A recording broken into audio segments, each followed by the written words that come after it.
It was 2 months ago when we brought College Football with Sam on, after he made a video where he outlined why Nebraska was gonna win the Big Ten West and why Nebraska was gonna win 10 games. I know a lot of you got some questions like, "Sam, what the hell were you doing getting our hopes up?"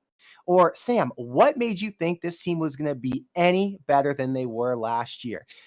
And I'm going to let you ask all those questions. And I've wanted to know myself. But before we do, I want to welcome everybody to the live stream. We haven't had a guest on, I think, in like probably a month. So I'm glad we finally get somebody back in here who's knowledgeable about the Big Ten, especially knowledgeable about the opponent we're playing this week and can shed some light on what we're going to see. And yeah, it should be a fun show. So glad to see chat here. I see a lot of familiar faces. What's happening? It says no audio. Is audio good, guys? Test, test. Yeah, it should be good. Okay, so just a couple comments where people I think had me muted. Anyway, the point of this whole thing is to find out what Sam thinks about Nebraska going into the new year because last offseason he was just flat out wrong. So hopefully he's got some better insights and he can give us an idea of what the outside Big Ten media, I wouldn't call them Big Ten media, but the outside Big Ten YouTubers are thinking about our chances at getting, number one, a solid coach, number two, a decent transfer portal class and recruiting class, and number three, what the expectations should be going forward because we all had our hopes set pretty high. With all that said, I want to bring in my friend Sam. Sam, how you Was doing? muted there for a minute.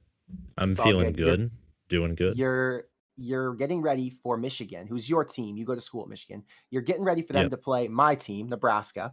And we're in totally different situations as fans. I'm in the mode of just accepting what we've been given and trying to figure out how to navigate these last 3 weeks without being too negative and without looking forward too much because we want to support our team.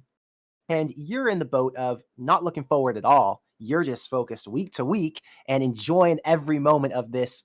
I mean, what feels like right now could very well be a playoff run.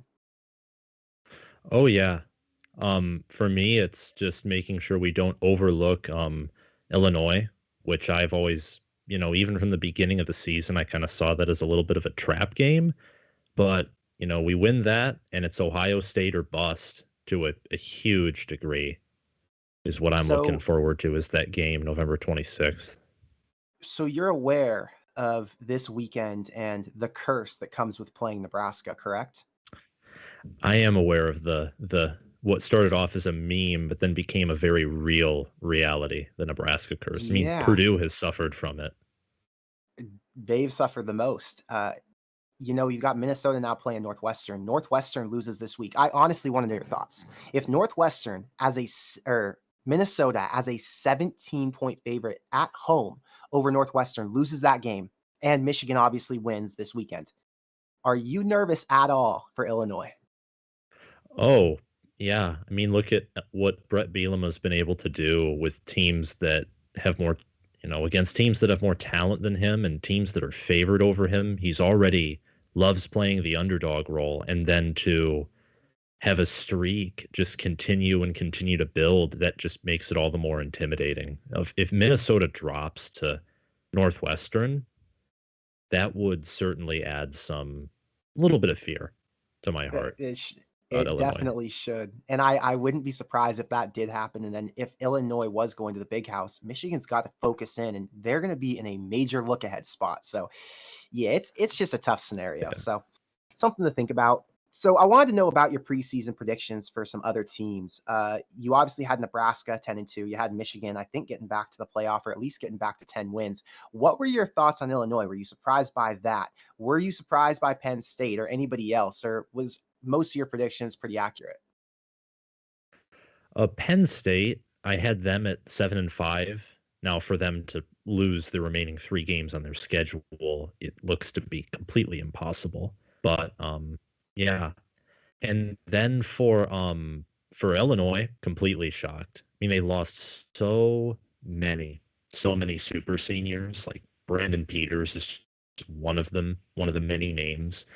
And they returned Chase Brown. They returned some other guys. They brought Tommy DeVito from the portal.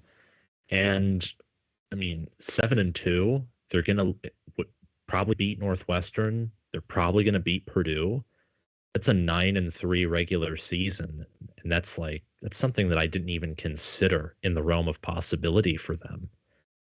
And they've just Yeah, taken care of business over and over and over and over. over again. Yeah, I was fairly surprised with Illinois. I think I predicted them to be a 3-win team. What do you think about Iowa and Wisconsin's debacle in the beginning of the year? Did you have either of those projected to at least start out as bad as they did? I mean, I have to assume you thought there was no way that Chris was going to get fired. Oh, Chris getting fired. When I got that notification on my phone, I'm like, you're kidding, right? And then I checked and it's, oh no. But I had Iowa going 7-5. I had Wisconsin going 8-4. I really had a lot of my chips in the Purdue, Minnesota, Nebraska basket. And Illinois was the team that I missed. And Northwestern was another team that I kind of accurately pegged as struggling mightily, though not this bad. I didn't think they'd go 1-11, and it looks like they're going to go that way with their remaining Yeah, this schedule. was a new low for Pat Fitzgerald. We have a super chat from Alex. Hey, Alex, thank you for the $5 super chat. He says he's a big fan of both our channels and that Saturday is going to be fun to watch. Go blue, but best of luck to Nebraska. And I think this is a Go good blue. time to just say we all know the reality. These are two very different teams in very different places. There is a path. I promise you, there's a path for an upset. It doesn't feel very likely. Maybe 1 in 500 times it would happen. But Sam, I do want to know what some of your thoughts are this weekend for that game. So, first things first, Michigan supposedly could be without Blake Corum. Do you think there's any truth to that, or is that totally false rumor? I I just read that like a few minutes to a few hours ago. I read a headline and I said, "What?" But there could be some validity to it. Wasn't it James Yoder who put out a video on that? Yeah, I think so. Think it was James Yoder. I know that some people question his credibility, so I don't necessarily know, but if he's out, that stinks. For one, because his Heisman chances will shrink. For two, he's the best running back. And at the same time, with our offensive line and with Donovan Edwards and CJ Stokes back there, I I really wouldn't see too much of a concern for this game in particular, but if he's out for this game and it turns into something where he's out against Illinois, and we get to the Ohio State game, that's a huge, huge concern.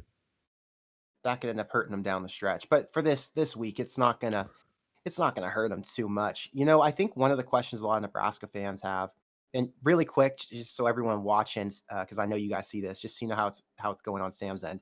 Sam's connected from Michigan. I'm in California, and I've got our engineer Denon helping us to make sure that this all flows smoothly. You've heard some audio issues with Sam, but we're getting those cleaner. And Denon is now cropping and fixing his screen to make sure that he is in the best frame possible to make sure it's a good visual It, experience. sorry for the technical difficulties. I don't know if it's Sam's connection or what, but his resolution keeps adjusting, so it keeps automatically changing the cropping on me. So I have to keep recropping it. So weird. All right, well, just Yeah, do your best. But I'm that's trying. our issue, guys. Yeah.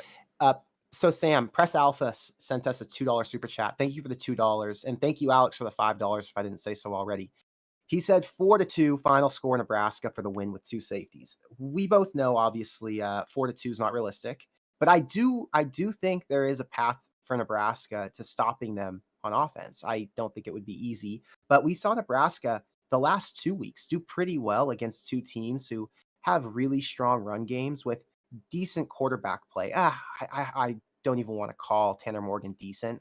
He's definitely below level game manager. Uh, Tommy DeVito is though, and JJ McCarthy isn't an elite quarterback, but he's he's a little bit better than Tommy DeVito. Let's say.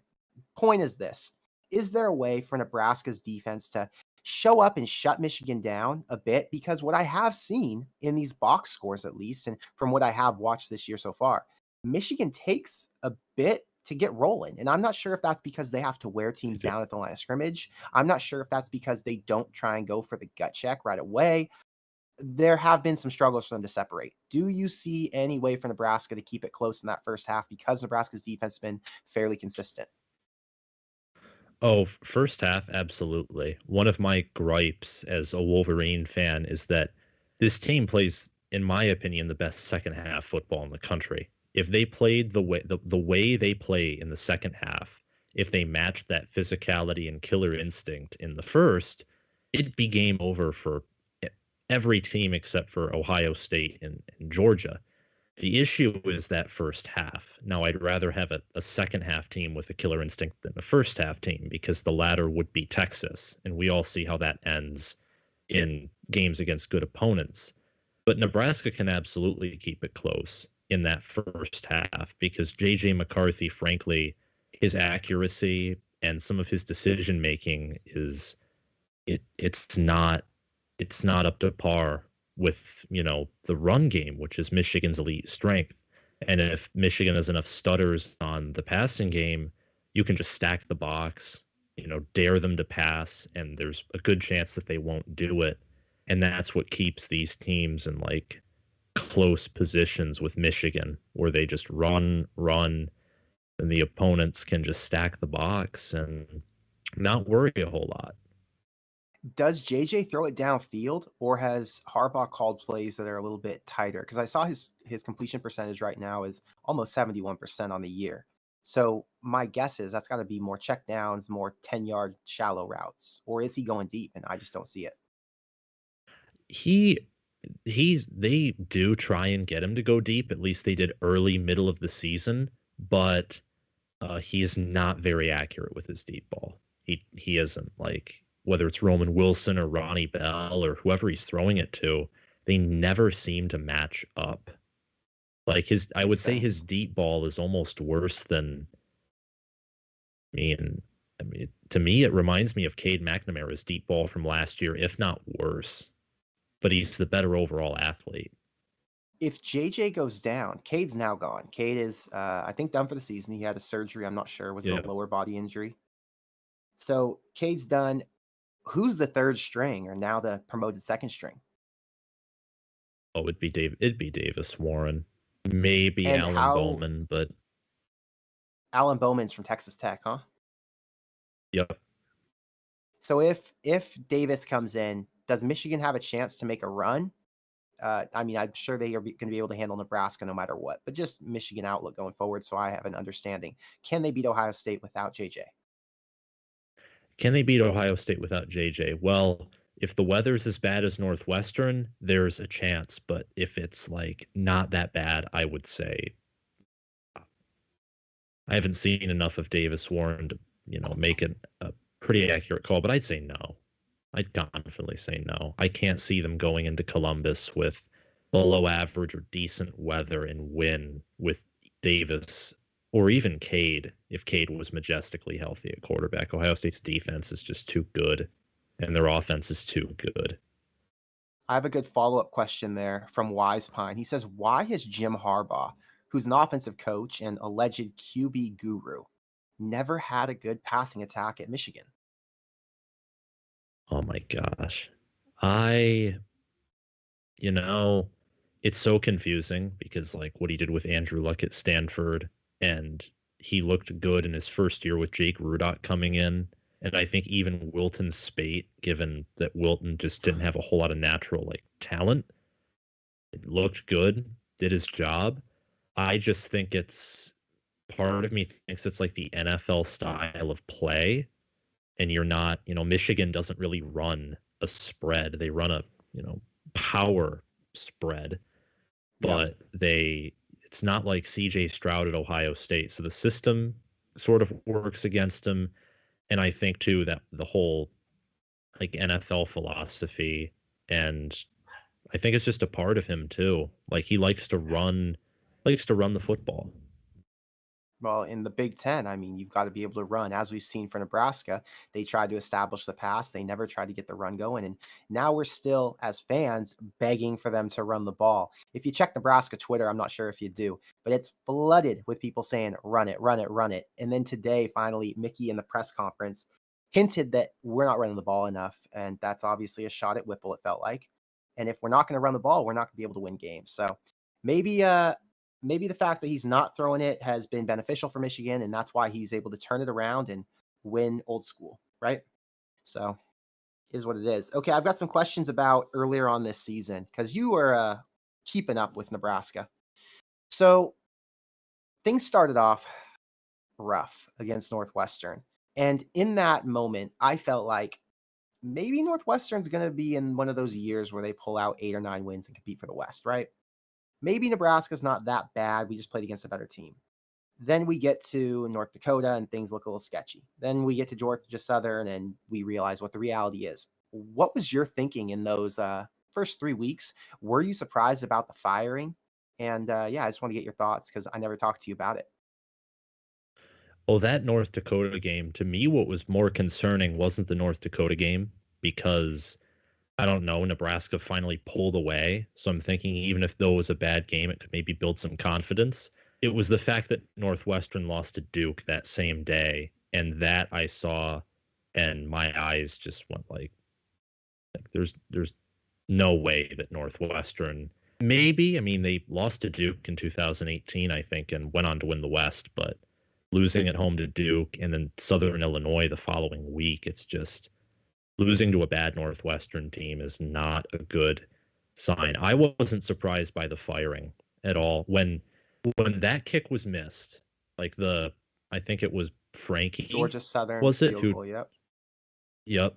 When that kick missed, it panned immediately to Scott Frost, and I could tell by the way that he looked. I'm like, oh, you're done. And then the following morning or afternoon when he was fired, it's like, well, um, farewell to farewell to my prediction, because losing to Georgia Southern and Clay Helton, that was an offense to the entire fan base. I think it was an offense to the Big Ten.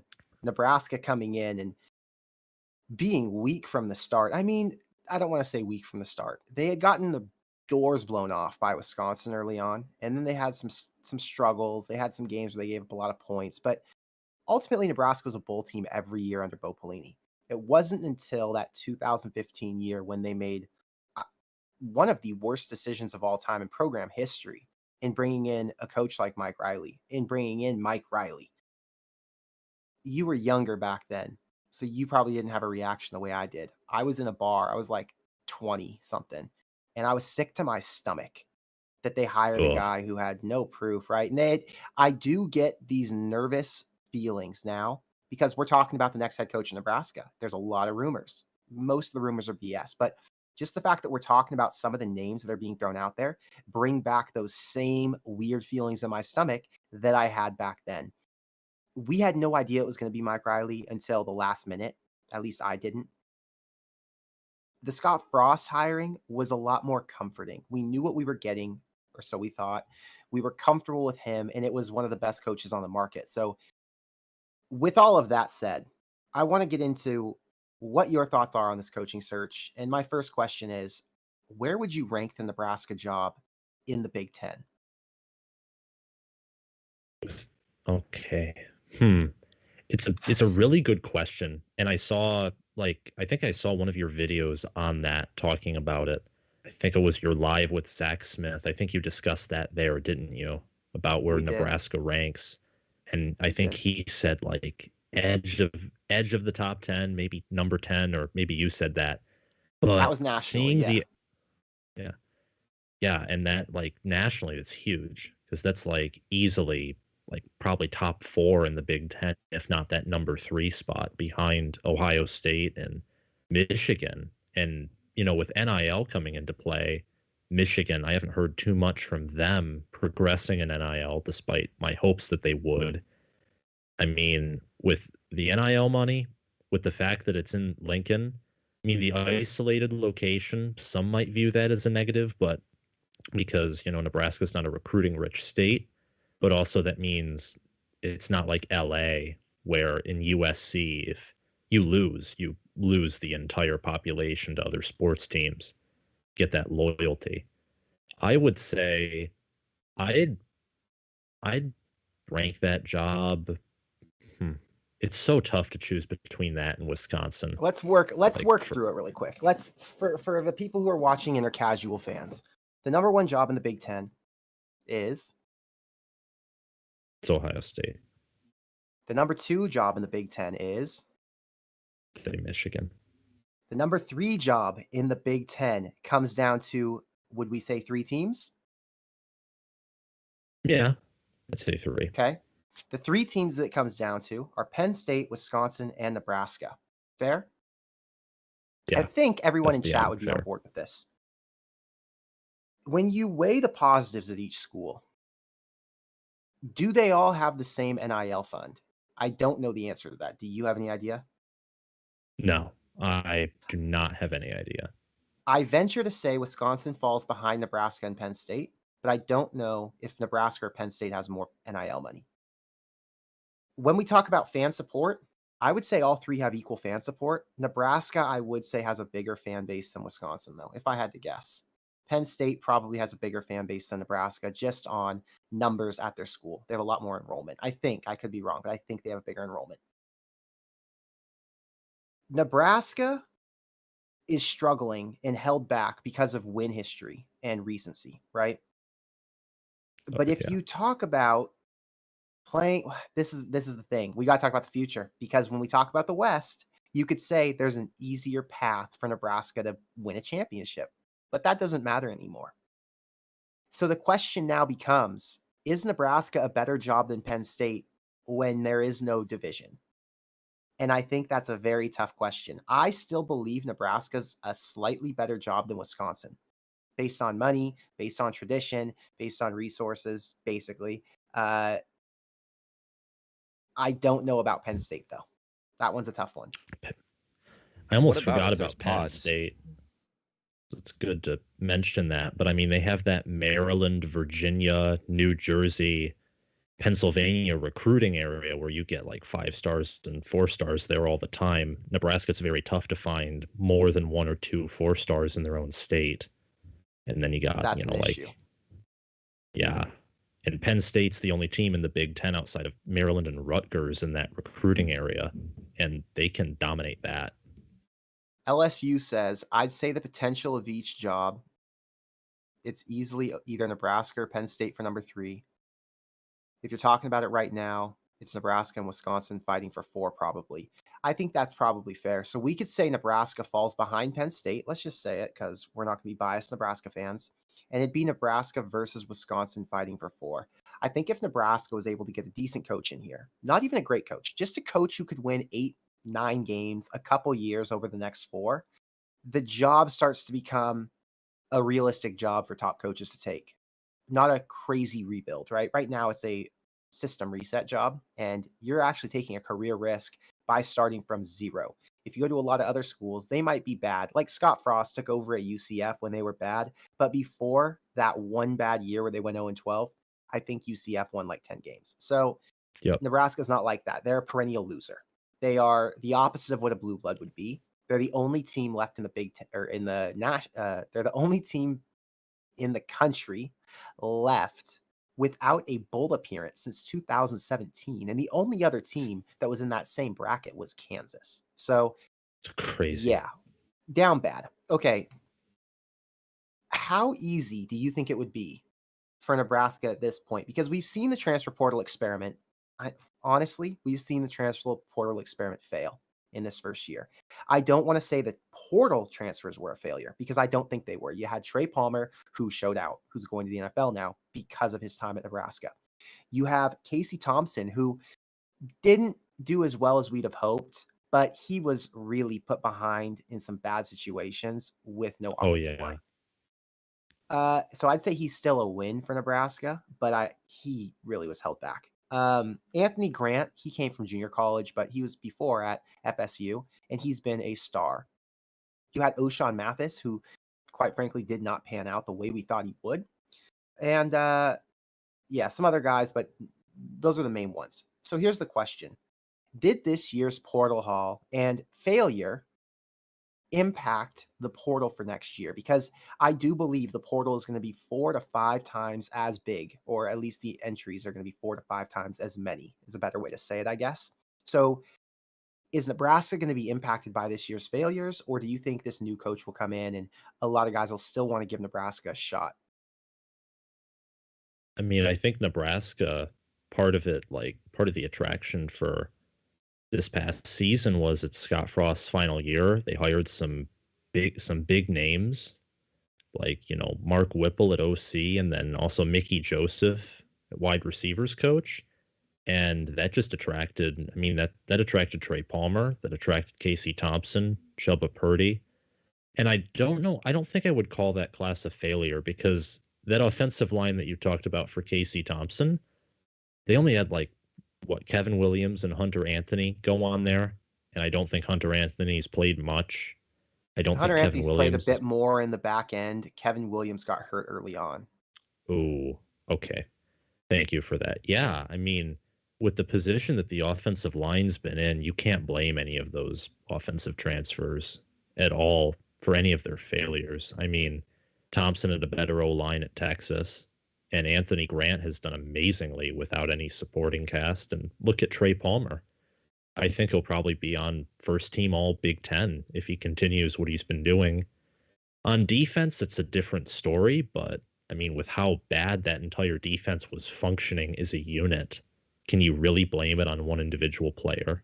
Like, can you just blame it all on Ochaun Mathis or on I Devin think it's less Drew? about blaming. So here, let me rephrase it. I'm not intending to blame the class or say the class wasn't good. I'm saying that Nebraska failed to develop this class, failed to produce results with this last portal class.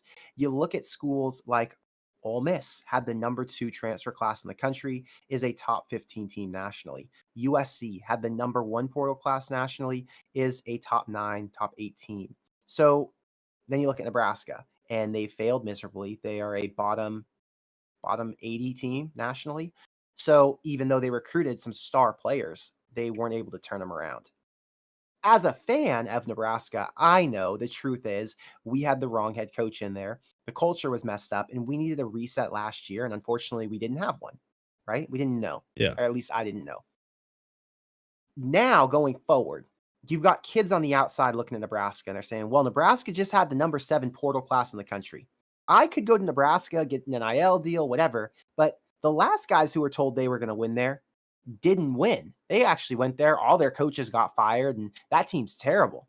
So if you're a player looking from the outside or a fan looking from the outside, are you saying Nebraska's questionable and this is going to hurt their portal opportunities down the road? Or is it, it was one bad year, the coaches are all gone, it's a total reset nationally, and everyone understands that? I'm leaning more toward the latter. I mean, there's obviously going to be some question marks surrounding because of what happened, but like you were just saying, wrong head coach, the culture. I mean, when the culture's messed up, I mean, even if you bring in the right guys and develop them individually, it just might not mesh together.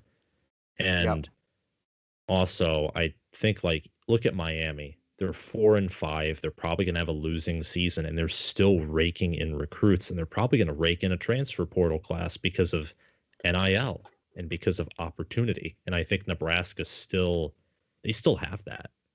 I mean, the fact that they were able to fire like Frost early, like just 3 weeks before the buyout would cut in half, I think speaks to that they have resources and they have people where once their patience is spent, they're going to make moves.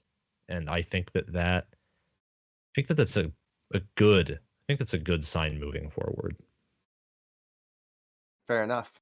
So I reposted something from Twitter the other day, and it basically said there are four, or no, there are one, two, three, there are 5 coaches right now in their first or second year who are all competing for a playoff spot. You've got Sonny Dykes at TCU, Dan Lanning at Oregon. TCU, by the way, I don't know if they even made a bowl game last year. Oregon coming off, they've had some okay years, but they haven't been elite. Lincoln Riley at USC, they've been terrible, but it is USC. It was an easy rebuild for anybody who came in there as long as they were a competent coach, and Lincoln Riley proved to be. You have Brian Kelly at LSU. Again, this is a team who has a ton of talent, ton of resources. They just needed the right coach to come fix some things up. And then you have Josh Heupel at Tennessee. He's in his second year. Tennessee, in my opinion, was down as bad as Nebraska. And Oh yeah. they got lucky to hire the right coach who flipped their culture, flipped their recruiting, got fan support back to as high as it should be. And now Tennessee's competing at the highest level. The question is, Nebraska's a great job, like we had talked about, potentially top 10, top 15 nationally. Is there a coach out there for Nebraska who could flip this program in 2 or 3 years? Or is Nebraska so tattered and their offensive line is so rough that it's going to take a few more years than that to get this team back to 8 wins? I think with the West Division, and I think with the portal, they can find a guy to get it done in 2 or 3 years. Now, for consistent, like top tier success, which I know Yep. it's not what's being asked initially, but like look at Mel Tucker. I think that yeah, they're not good this year, but part of that's because they do have brokenness surrounding that program at multiple different positions. He still got them an 11-2 season in his second year, and after they beat Illinois, I have absolute confidence they're going to get to a bowl game and probably have an above 500 season. So I think if you get the right guy in there and the right staff too, like Sam Pittman in Arkansas is the perfect example because Chad Morris just tore that program apart. He came in 3-7 2020, which is impressive since it's an all SEC record, and they go 9-4, nearly beating Alabama, their biggest loss to a national championship, Georgia. So absolutely, someone can come in there in 2-3 years, get a good season. It just takes the right guy, and that's the hardest part because previous coach Scott Frost, he looked like the right guy, and he turned out not to be. That's the hardest part, is finding. It's that first step, I think. So let's talk about finding. And you've seen the names, I'm sure. I've seen the names. I want to give you 3 names that have been popular as of this past couple weeks, I'd guess. 3 names, just pick one of them. Matt Rule, Mark Stoops, Bill O'Brien. Oh my gosh. Okay, wait. I'd have to go. Wait. Matt Rule. Wait. We're gonna play a different game. It's FMK. You know what that is? No. Sleep with, marry, kill. Oh yes. Yes. So which one are we sleeping with? Which one are we marrying? Which one are we killing? Rule, Stoops, O'Brien. I'd say wow. I'd say marry Rule. Wow, you believe. Sleep with Stoops, or you could switch Okay. around those two. I'd say O'Brien is the definite. After Okay, this year at Alabama, O'Brien's the definite kill.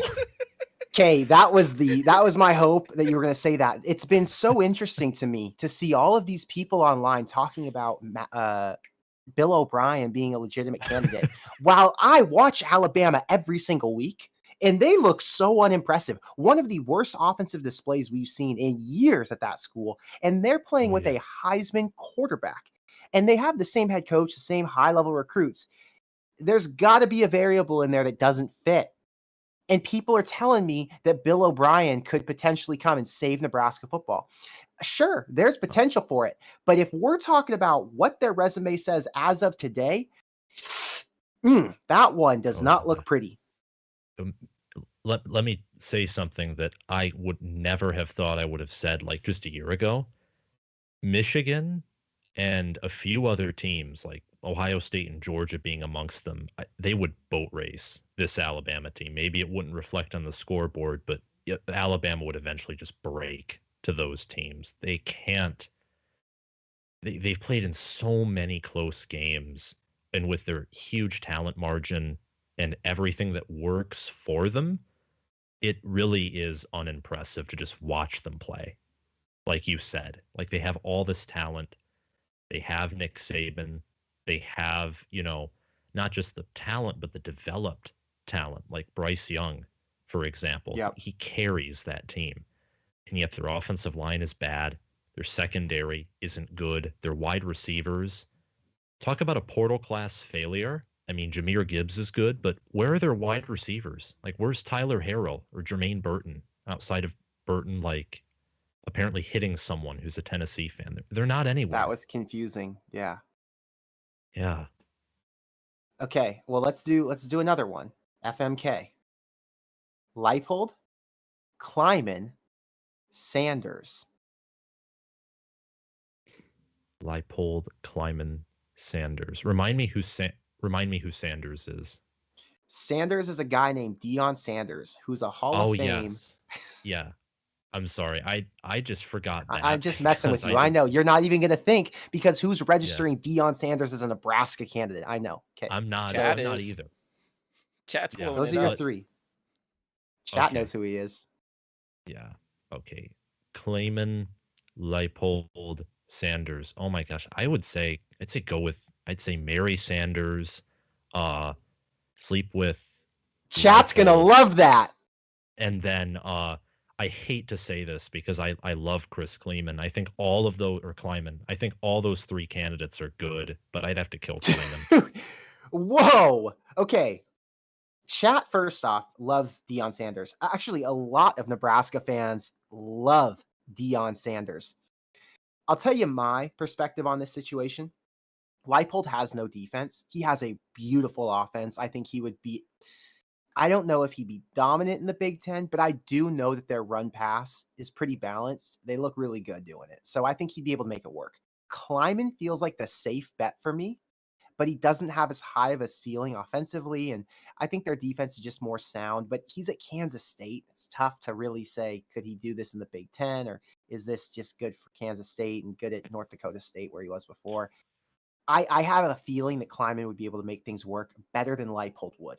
Deion Sanders is a complete who knows, because to me, and you said marry Exactly. Deion Sanders, you're the most confident in Deion Sanders. I can tell you this: if I said I want football to be fun at Nebraska, I would marry Deion Sanders in a second. I'd say this is the guy who's going to come in. He's going to make it fun. He's going to recruit the best players. He's going to talk a lot of shit. This is going to be entertaining, whether we win or don't win. I'm always going to be laughing, right? Yeah. But can he win when he goes up against elite head coaches? Could you imagine Jim Harbaugh or Ryan Day shaking Deion's hand? Like, it just feels funny, and I don't know that he'd be able to beat some of the big name guys. Oh, that feels to me like I get excited just thinking about that. And I didn't connect it at first, but now that, like, yeah, you Deion Sanders, I really like him. Now the question is, in the Southwestern, I think it's Southwestern Athletic Conference. It's the all HBCU league that he plays in. What I Yeah. thought of just before I came on the show actually was he's in that conference. It's completely different from the Big Ten. He's playing with similar or superior talent to the rest of the league. Doesn't that sound like someone familiar? Like, especially, came from a small Southern school, though it was UCF instead of Jackson State. That would be the one concern, is that variability. Do you want to go with a similar hire? And that's another question about Gus Malzahn, right? People say, well, Gus was at Auburn. He has the experience. He won some games at Auburn, some big games. He also lost some. And now at UCF, he's making them good again. Not that they were ever bad, but they weren't as dominant after Heupel and after Frost. They just slowly kind of dripped down. Gus Malzahn's a good football coach, but could you say we're going to go and hire another UCF coach? I don't think so. I think you've got to go for the proven winner right now. That's just my assumption. Yeah. And that would fall more toward Kleiman or Leipold, just given the fact that they have Power 5 jobs and are winning at the Power 5 level too. I mean, Kleiman is what, like 3-1 or better against Oklahoma, which is that's just beyond impressive. That's like as impressive, if not more impressive, than what Jim Tressel did in his first 4 years against Michigan, when Ohio State just couldn't beat Michigan to beat them. Right. Crazy. Okay, I've got one more MFK. So, All right. do you like Stoops or Rule more? The more I think about it, just because how Kentucky's solid at offensive line and run game, I almost want to say I'd switch with Stoops, just because I Yeah, know okay. that O line I and would run game. I would choose Stoops as well, and their defense is consistent. He puts a lot of guys in the NFL. Kentucky is, the Purdue of the SEC, so I know he could come to Nebraska and make an impact. It feels safe to me. Okay, here are the three: Mark Stoops, Dave Aranda, Lane Kiffin. You know, you brought the Lane Kiffin, like when I saw that on one of your stories, and I talked with Denon pre-show just a little bit, and I made the connection of how Ole Miss, they struggle with passing the ball, and they haven't played a whole lot of people yet. And we'll see who they really are against Alabama because they flunked versus LSU. But they can run the ball really well. And Kiffin is popular. He's fun. Like Deion Sanders, except he's a more proven winner. That's like a really good combination. I would say marry Kiffin, Aranda and Stoops were the other options. I would say marry Kiffin, sleep with Aranda, kill Stoops. I really like Aranda. I think he's a genius. So Aranda's even with their awesome, and struggles this year. Aranda's done it in the Big Ten. Aranda has shown he can do it at Wisconsin, which means we know he could turn this defense around. So here's a thought, and this is what a lot of Nebraska fans don't want to hear, or maybe they do want to hear it. Nebraska has had all of these crazy rumors about different coaches coming to Nebraska and Trev interviewing certain people, and this guy's a lock, or that guy's for sure coming, or Mickey's guaranteed the job. Whatever. We've heard all kinds of shit, right? In a lot of Yeah. scenarios, though, these coaching hires, no one knows about. It's super under wraps until the very last minute. And then the guy gets announced, and you're like, whoa, I didn't realize that was a realistic option. Do you think one of, or no, do you think the next Nebraska head coach is someone that we're predicting? Rule, Stoops, uh, really, it's those two: Rule, Stoops, O'Brien. Do you think it's one of those three guys or a Leipold? Or do you think there's a better chance that someone that none of us are talking about? I think there's a really good chance it's someone that no one's talking about, and that's because Nebraska has money, they have resources, and the fact that we just witnessed Lincoln Riley and Brian Kelly tell the whole family in the living room, like, can you hold my drink for a minute? And they get in the car and just drive right off to other jobs. Like, who expected that? No one thought that Lincoln Riley would go to USC, and Or Brian Brian Kelly going Kelly? to LSU was like, what? That was a shocker. Yeah, I think it's a pretty good chance that we get somebody random. What are your thoughts? Cornhusker Corner wants to know. He says, I think MJ would be successful here. Is that the most important question? He wants to know, is there a chance that MJ could be Nebraska's head coach? As an Yeah, outsider, Joseph. would you think that would be a good choice? I mean, we as Nebraska fans, we know him. We really wanted to get him here as a wide receivers coach, and we looked at him for the last, I'd say, 2 to 3 years, and we're like, man, we would love to have him on our staff. And now we've got him. And with the wrong hire or with him getting taken by somebody else, we're in danger of losing him after only one season. So, what are your thoughts on the Mickey Joseph situation? Ooh, with him, I mean, looking at what he's done with the wide receivers in year one, it's like you want him on the staff, regardless of whether he's the head coach or not. Now, whether that means you give him a co-OC promotion, you make him the OC to keep him on the staff, if not the head coach, that's the next guy's decision, or maybe Trev Albert's decision himself. For head coach, it's very hard for me. I know that he's won two Big Ten games, which is more than Scott Frost won last year and this year, though we only played the non-conference in one game against Northwestern. So to me, that speaks that, looking at just the Rutgers game, he was able to come back, down 13-0.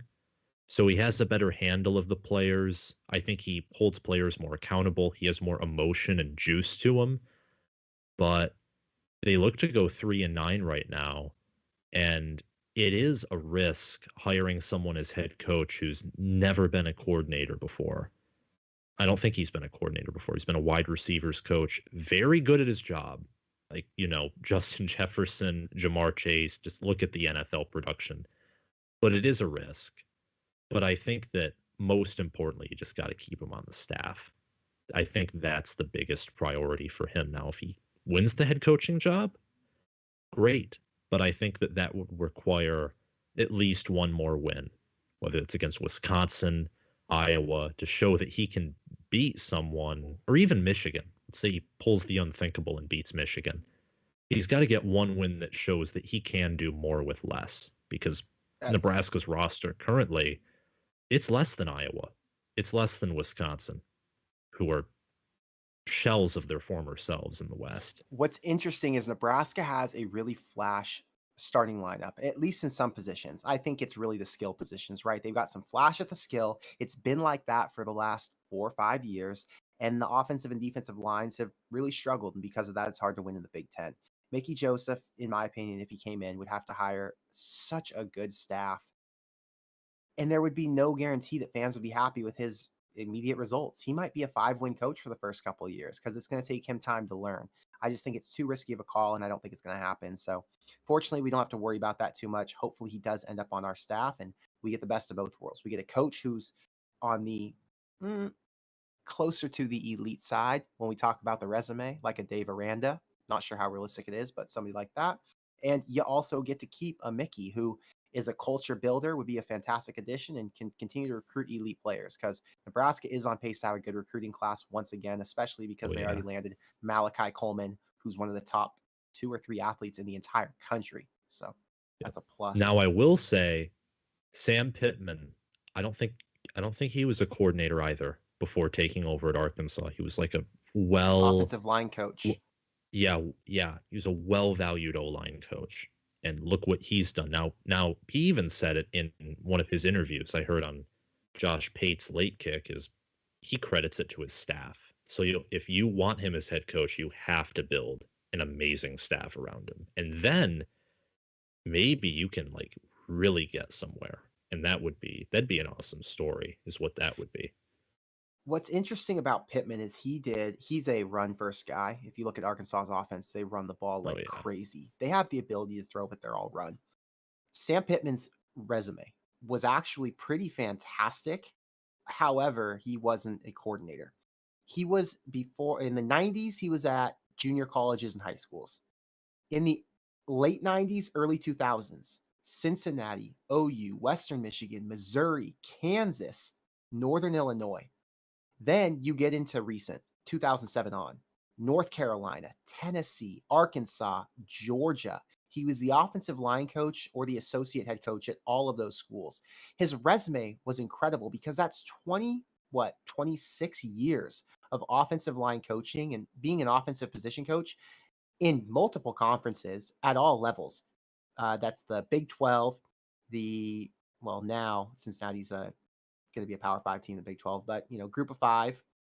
You have North Carolina in the ACC, 3 SEC stops before finally going to his 4th SEC school. So, yeah, Sam Pittman's kind of the ideal. Mickey's problem is he's only been a Power 5 coach for 5 years, right? It's just a totally different scenario. So, yeah, pretty tough. I want to get some of your picks for this weekend, Sam. Denon, can you pull up Brothrow? So we're going to go through picks for the weekend, guys. Brothrow is a sponsor for our channel. If you guys didn't know already, you can make picks. All you do is go to brothrow.com/GBR. You sign up for the site. It automatically joins you to our Corn Crazed group, where you'll be with me and about 500 other Corn Crazed subscribers who are all able to bet against each other and bet against other users on the site. So it's super easy to use. They help me to be able to make all of these videos. So they've been a fantastic sponsor, because if we're being real, the views have been going down ever since Nebraska started losing bad. So at least we've got a sponsor to help us out and carry the show, to be honest. So Sam, I want to go through the Big Ten, and I want to get your picks for this week with the spread. Is that cool with you? Yes. Excited. So starting off, we've got Nebraska at Michigan. The spread is 31. What are your thoughts on a 31-point spread in a Big Ten game, even though it is the number 3 team in the country? Over. That's like immediately pops in my head, The mainly because of the that. overs at the overs at 48.5. Yeah. Wow. I'm picking by over, I mean like I think Michigan's gonna cover. Sorry Oh, about you that. think okay, so you think Michigan's covering 31. Give me a score prediction here. My prediction, I think in my most recent video was I think it was 52 or 59-10. Just look at that what Michigan was able to do against Rutgers in that second half. And now they're going to be home against a 3-6 squad at 3:30. I think that whether it's a close first half or not, Michigan's going to roll in that second half. Do you think the first half, because I know a lot of Nebraska fans will be at least watching the first half. Do you think in that first half, Nebraska can score with Chuba Purdy? Touchdowns, not field goals, or Logan Smothers, either of those two? Or is Michigan's defense the best we've seen? I think Michigan's defense is number 2 nationally versus Illinois, who's number 1, Minnesota, who's number 7. Yeah. I think that I mean, if Gavin Wimsatt and Rutgers they scored an offensive touchdown against Michigan in the first half. What makes Michigan's defense great is they're a great good defense in that first half, but again, it's that second half. They've outscored opponents 100-3 in their past 4 games. I absolutely think they can score a touchdown with Chuba Purdy. Now, how many can they score? Unlikely they score a lot, but they Yeah. can score a touchdown with Chuba Purdy. And I mean, they have Trey Palmer, Anthony Grant. It's not like they're not Iowa or Rutgers. They have more Yeah. talent on offense than that. And those two teams are able to score touchdowns on Michigan. Yeah, it's a decent offense. Okay, let's move Yeah. on to Ohio State and Indiana. So Ohio State is a 40-point favorite at home. They're the number 2 team in the country, and Indiana is still fighting for bowl eligibility, but they're like Nebraska. They'd have to win this week, and it's unlikely. Do you think Ohio State can cover 40, or are they just going to run the ball, try to run clock, and Indiana should cover that? Hmm. It really depends on the weather. And I looked at that Northwestern game against Ohio State, and I actually said in my video wouldn't penalize them too much for that failure. And then I thought about it more, and it's the month of November. Like that stuff's going to happen in November, the crappy weather. So I'm gonna say, I mean, we don't have like a forecast pulled up, but I would say if it's, mildly bad weather or not so good weather, I'd say Indiana covers. If it's pretty clear, Ohio State and Ryan Day, they like to air it out against anyone, and they like to score lots of points and make statement wins. So I'd say it depends on the weather, but At 40, I'm average going to take day. Indiana. It's just too many points. It's a lot. Yeah, Indiana's at least going to score 14. 52-14 feels likely. Yeah, I've got to take Indiana on the points. Just wouldn't make I sense got not to. that. Well, yeah. Okay. I thought that earlier in the year with Syracuse, they were favored by like 50 against Wagner, and they covered Yeah, it. And then everything was canceled because they only played 10-minute quarters in the second half. So the betting services were like, it's not a doesn't count as a football game. And then they ditched it. It's funny. ridiculous. Okay, Yeah. I've got the next game. Are you ready? Yep. Purdue, Illinois. Illinois is at home, and they're a 6.5-point favorite. Mm. Illinois at home. They're 6.5-point favorite.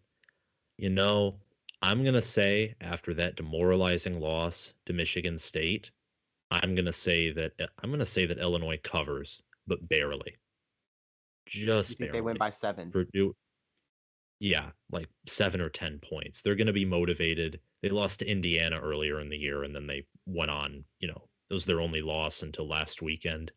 And Purdue's just looked horrible. They've Purdue's gotten not. worse as the season's gone on, which is interesting. And I lean Illinois because I know they're going to run the ball, but 7 points is a lot in a Big Ten game. Purdue is on the Yeah, verge of bowl eligibility. They're 5-4, one more win and they're in. So, man, I lean Purdue, but 6.5 points, man, ugh, it's just a lot. That's my only thought. yeah. Okay, we've got Rutgers at Michigan State. Michigan State is a 10-point favorite. Both of these teams are 4-5. Michigan State's favored by, you said 9.5. 10. Oh, 10.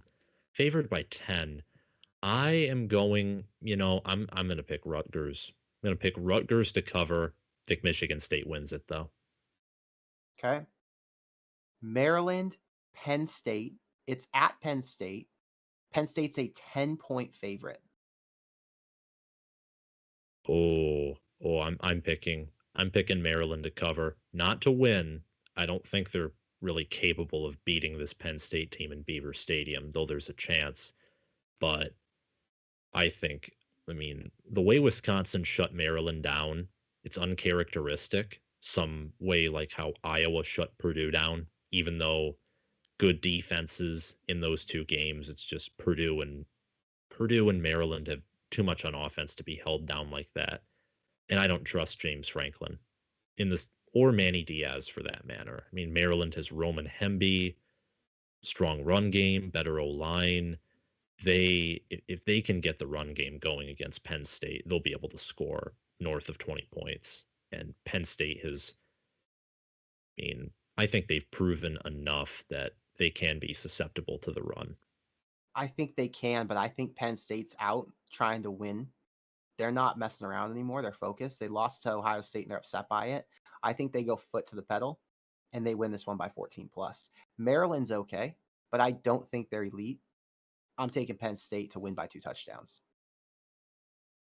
If they I've got if they 2 win by games. 2 TDs and Yeah, have Drew Aller in that game, that'll give them a lot of momentum, especially if they win out with him constantly playing.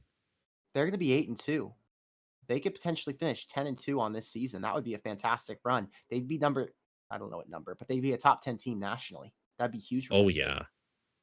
Oh yeah. I mean, their two losses are to teams who are top 3 teams. Right.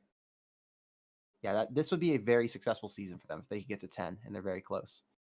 Okay, I've got 2 games left. Again, guys, if you want to get on BroThrow and make picks, you just go to brothrow.com/GBR. It's my favorite site to bet on because you don't pay a VIG. You get paid out pretty much immediately within 24 hours usually, and you get to bet against your friends or other people on the site. So it's super simple. It's all through PayPal, Cash App, or Venmo. Yeah, Denon just made his account tonight. It took him literally 3 minutes. Okay, we've got Minnesota and Northwestern. Minnesota is a 17.5-point favorite, but Northwestern kept things tight-ish with Ohio State last week. What are your thoughts here? Is Northwestern trying to do some damage now that they're pissed off and not making a bowl game? Because these are their bowl games. Yeah. I would say there are multiple factors for my decision. And my decision is I think Northwestern covers. 1, Nebraska curse. 2, not only did they play Ohio State close in bad weather, they played Maryland close in decent weather. And Maryland, they're not great, but they're average, above average, especially when healthy. And Minnesota, I don't know what's up with Tanner Morgan, but I He's think not it's very pretty good. safe to say that Rashad Bateman carried him in 2019. That offense they have to run to be successful. And the defense, for all its hype around it, look at the Penn State game where they surrendered 45 to a boomer bust offense. I think their defense is a little bit of a paper tiger too. So I think Northwestern covers. I think Yeah, I Minnesota's loved. going to get super excited about their backup quarterback that is looked good against Nebraska, but I think I think they're going to realize he's not as good as they think when they play another Yeah, team. yeah, I think Northwestern's defense is going to be pretty good against them. And I think Northwestern's for sure going to cover. Part of that thinking is the Nebraska curse. And even if Northwestern keep this game close, we still cover. So 17.5 points, I'm taking all day. We've got the final game on the slate for the Big Ten, Sam. It's a big game. It's meaningful because whoever loses is on the verge of not making a bowl game. Either one of these teams could potentially lose out. So Wisconsin and Iowa are playing in Iowa City. It's a 1.5 point spread. The over is set to 35 points, which I think that the thing I read said this game in the last 4 years has not gone over 36 total points. Insane. Strong defenses and just run the ball clearly. What are you taking? Wisconsin minus 1.5 or Iowa? It's essentially a pick 'em. I mean, if you pick one team to cover, you're basically picking them to win unless one team goes for two. I'm picking I'm picking Wisconsin.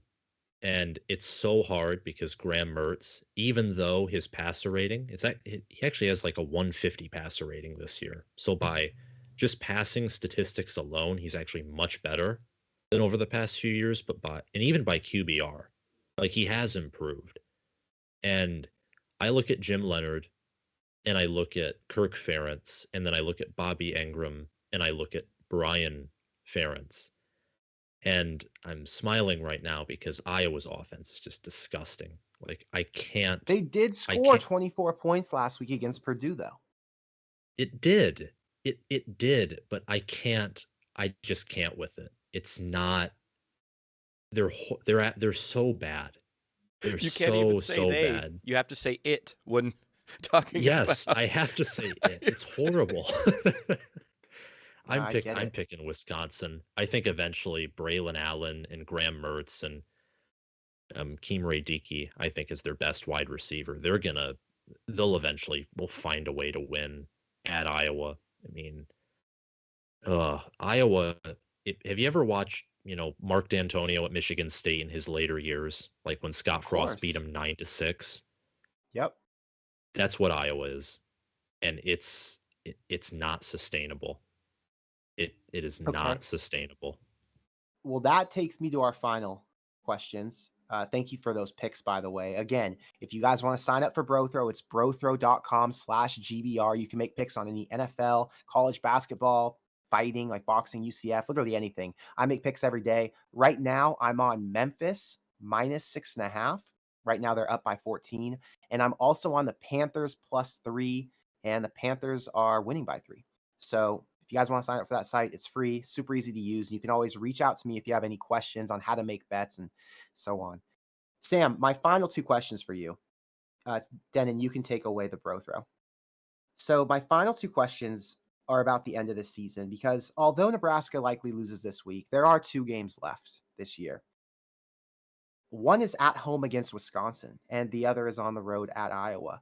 Nebraska, I don't want to give people false hope because it could come off misleading. I'm assuming Casey Thompson will be back for both of those games. And if not both, he'll be back for Iowa. Let's just say he's back for both.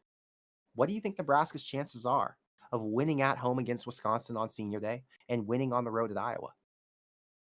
Despite Wisconsin being, I think, the much better team than Iowa, I think Iowa matches up so much better with Nebraska, partially because they're polar opposites. Nebraska is all offense, basically, and Iowa is just all defense, and it's on the road at Kinnick Stadium. Wisconsin has had issues on defense and offense. It's senior day. It's at home. I mean, I think there's a decent chance that they go 1-2 over the next 3 games. Not a great chance or a good chance, but there's a decent chance. And I do like Nebraska. If they have Casey Thompson, I actually like him and Trey Palmer against whoever Wisconsin has at secondary because their secondary it's not elite. It wasn't elite last year. And now that their front seven has lost a significant amount of guys compared to last year, their defense isn't your standard Jim Leonard defense. Fair enough. If I had to put a gun to your head, though, you're saying Nebraska's going to finish this year off 0-3. Oh, yeah. Yep. Brighter days ahead, Sam. Well, thank you for coming on the show tonight. We had a great time with you. I know chat appreciates when you're here because a lot of the chat actually subscribes to your channel. I've actually seen you started going live. When do you go live? I go live Mondays and Thursdays at 7 p.m. is typically when I go live. 7 p.m. Eastern. 7 p.m. Eastern time. That's a very important note. Yeah, so awesome. Guys, if you want to go and see Sam's channel, he does breakdowns of basically all the Big Ten games and talks about a bunch of stuff in the offseason. So if you want to see more, just click the description box below. I linked it there for you to make it easy. And obviously, you can check out his live streams when I'm not going live. Because if I'm live, you always make sure you're coming to Corn Crazed first. Sorry, Sam. But Also, anyway, don't forget after you buy The your Corn merch. Craze merch, College Football with Sam. Sam's got his own merch. Yeah, Nice, it's Sam. Oh yeah. his logo ripped straight Oh, yeah, off the Sam's- college playoff. Now, what I Nice. want to add is don't dry it in your standard dryer, at least on high. Like if you can air dry it, because then the logo is going to be preserved. Just want to make that clear. But it's Oh, yeah, really I tell people the same thing comfortable. with mine. Yeah, it's really comfortable. It's I'm gonna try and do some more custom things with merch in the future, like not just logo in different colors, but it looks good. Even if you're a Northwestern or Rutgers fan, we have a T-shirt for you. So check it out. It's really good Nice. stuff. Okay, we've got a final question for you from Owen. He said, "Who wins the 1997 national championship?" I obviously know for a fact Nebraska won that. Nebraska was the better team. They're more dominant. I don't even need to get into it. Sam, what are your thoughts? Oh, I saw John Johnson made a video on this. Like I think it was like Yeah, John why the Johnston did. I media. saw a title. Yeah, why why the media? His rant, by the way, about Nebraska Northwestern, Yeah, that fantastic. was one of the greatest rants I've ever heard. It's hysterical. Like I fell over and laughed a few times. Just like it's like this is amazing. But it's so tough because like there's a huge part of me that's biased toward Michigan, and then there's a part of me that sees that Nebraska did have the far more impressive bowl win. They also did play, I think they went to did they go to overtime or have to have a trick play to beat Missouri? Something. Yeah. They had a trick play that got bounced up in the ball. That got bounced up. Yeah. The kick six. What was it? Was it 2-point conversion or something? No, it wasn't. It was I can't remember exactly what it was. The ball got kicked in the air. I think it was Davies who had to jump. Matt Davison. Matt Davison, was it? Yeah. Oh, that was before Josh Davies. Okay. He did the diving catch after it was bobbled and then kicked in the air. And then it was caught, and Nebraska ended up winning the game. I think that was to send it to overtime. Was it? Whatever. Boy, I didn't watch like the Husker game. fans right now. I was a child. I was 3 years old. I didn't watch the game. I've only seen reruns and highlights. So yeah, I wasn't even born. I wasn't even born yet in 1997. Yeah, exactly. But I will say, I honestly can't even pick. I'd feel bad for picking either. But what I will say is Charles Woodson versus Scott Frost. That would be that Michigan defense versus that Nebraska run offense. That would be fantastic to watch. We deserved having that, the BCS system for 1v2 earlier, so that games like that could have been played. Yeah, we needed it. Well, fortunately, we're going to get an expanded playoff, so we're going to get to see a lot more of these, teams who should have a chance to play each other, actually play each other, and that comes in the next couple of years. So thank you, Sam, for coming on. Thank you, chat, for being here. Golden Schlong, thank you for this comment. As long as both of you insist on trying to grow facial hair, the chances of getting a real date is 0. I think mine looks pretty good. Sam's still trying to get his a little bit tighter, but he's a college kid. He's going to school. So Golden Schlong, if you send your sister over to me, maybe we can see what her thoughts are on the facial hair. But thank you guys for being here. Thank you guys for being here. Sam, I will talk to you soon.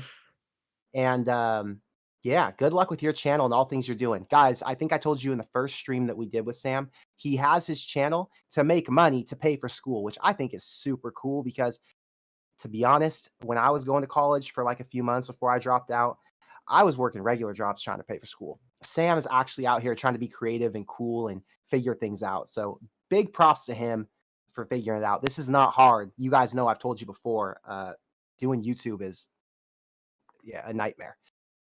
Anyway, with all of that said, I'm going to have a stream after the Nebraska-Michigan game this weekend. who knows? I mean, my energy is going to be pretty consistent because in all likeliness, we're not going to win, and I'm already expecting it. So we can just talk about what's going on that day, and I'll be excited to see you guys there then. Until next time, peace out.